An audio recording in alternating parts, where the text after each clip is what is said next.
think we're ready to start pulling these shapes together by blending. I'm not going to overly blend, but I'm going to show you how I get some of those soft edges and how you can pull these values together. The important thing, though, by working this way is that I've established my dark values, my light values, and my middle values, and now I can just gradually blend those together in a couple of different ways. One way is by moving my fingers around and basically finger painting.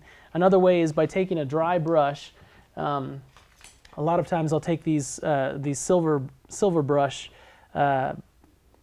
paint brushes that are really too worn out really to do any sharp edged painting with, but because they're puffed up at the end there, they make good blending brushes, and a lot of times I'll use these with no medium or anything, just a dry brush. So let me go ahead and start out here, and we'll see how we can go ahead and finish this up.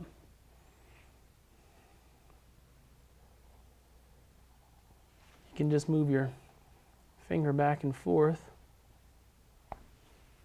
and go against the stroke there, and then just go right back and go with it.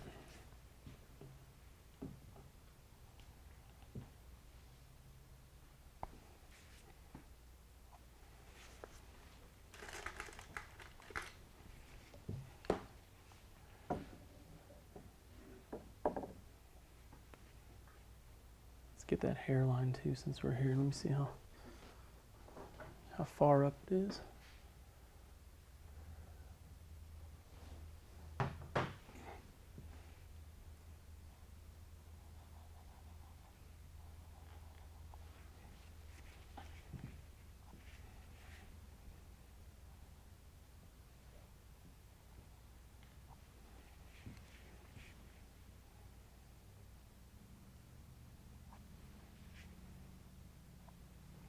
Now I can't fool with this too much because this is so wet that the more you manipulate it with your fingers or with a brush, you're not actually moving paint around, you're actually lifting paint up.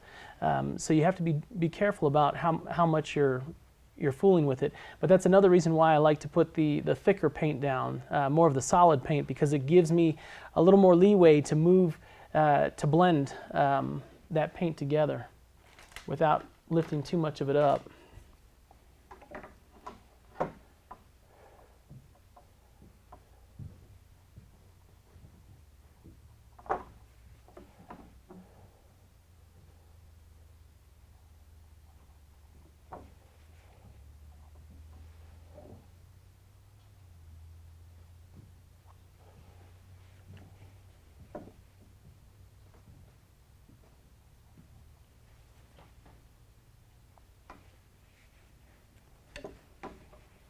When I'm doing this, when I use the dry brush, I'll put it on there, and then I'll wipe it off, wipe all the paint off, and then put it back on and use it again. That way I'm not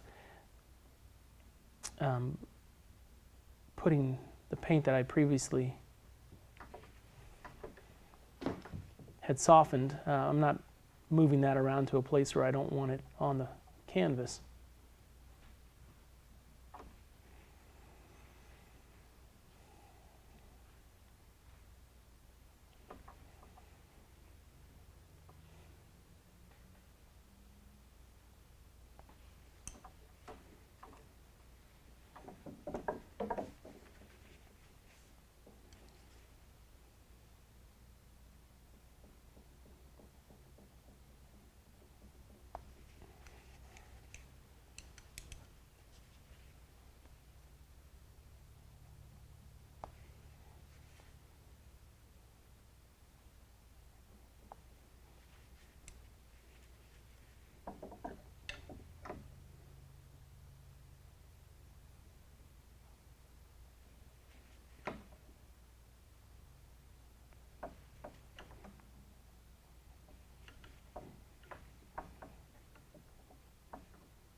As I'm doing this, I'm not just softening edges, and I'm not just blending colors together, I'm still drawing because I'm trying to move these shapes around a little bit closer to what they should be as far as the placement. So you're constantly adjusting and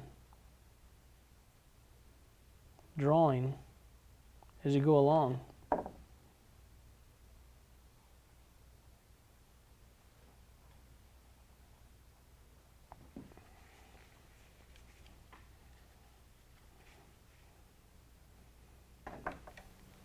This area right here, I kind of have to slow down on, just because it's an important piece of drawing in order to get that expression on his face. If this were a finished portrait, it would take me a lot longer to work on it. But studies are a little different. They're very direct. A finished portrait would takes about a month for me. I'd say a month to finish, to get that finished look.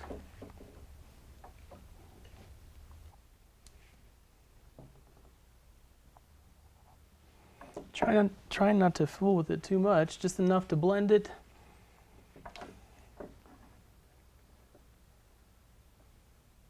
And do what I needed to do. Because it's very easy to overwork something. I've ruined many paintings that way by overworking them, thinking that I could finish it and do it better, when in actuality it wasn't helping at all.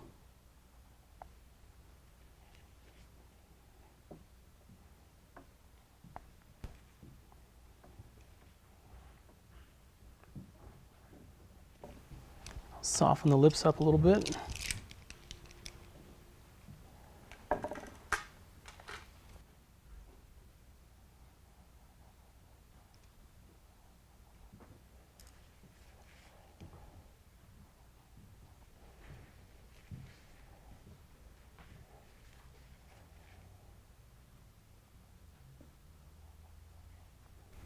You can see all I've done is basically push those.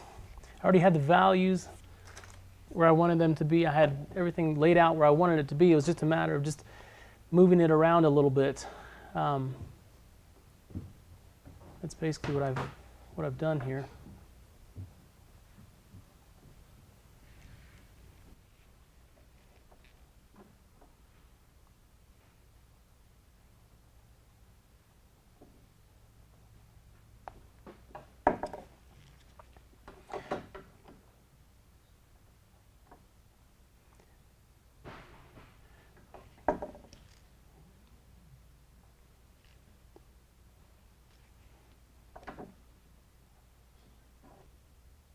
Just trying to get a lighter value here, mixing a little bit of titanium white and cadmium scarlet just to get a little bit of a highlight.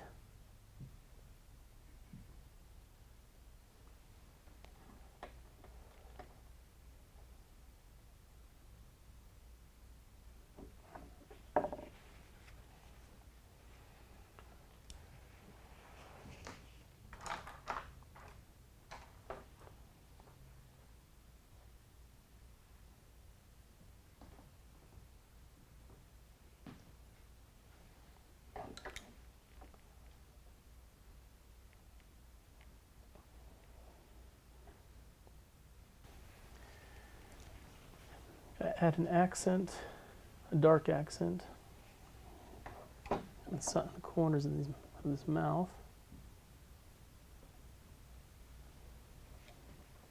Then right in the middle here as well.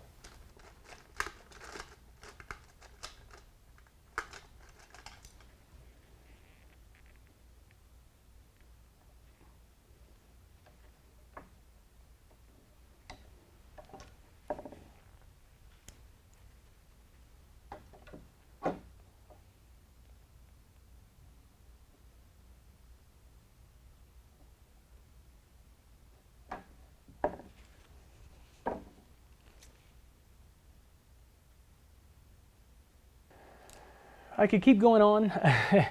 I could do more in the hair. I could obviously keep moving around, but I think this gives you a pretty good idea of how I start a painting, and little areas like this even. The rest of the process is mostly a refining process.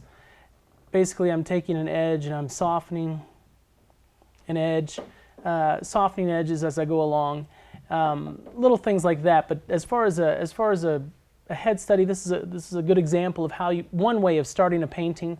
Again, let me recap what we've gone over. When I started out, I basically marked off where I wanted the head to be. It changed a little bit during the process, but I used the caliper as part of that measuring process and measured halfway down as well as halfway across the face, and did some measurements beforehand and took a few minutes to plan things out, which I would highly recommend. If you spend a little time in the beginning, you're actually going to save a lot of time in the end. And then after I mapped those areas out, then what I did was I looked for my darkest value and then started laying in my dark values and putting those in, and I started in here around the nose and up in the hair and down this side of the face, and then worked the background as well to try to get a value that would work in the background. And then after I laid all those dark values down, I moved on to my middle value range and then my lighter value range, and then basically at the very end there just started to blend with my fingers, with brushes, and I can continue to do that and get a very finished portrait, but usually at this stage in a commissioned portrait I usually stop and I'll let it dry for a couple of days. I may soften some more edges before I do that, but I'll let it dry for a few days, and then that way I can come back and work over top of it without the fear of actually lifting the paint up off of the canvas. And this is a great start to a painting and to a commissioned portrait, and I hope it's helped you out in your own studies. And if you get a chance, give it a try, and if it works for you, that's great. And if it doesn't, maybe you can take one or two things that we've talked about today and apply them to your own work. Anyhow, I wish you all the best in your artistic studies, and good luck.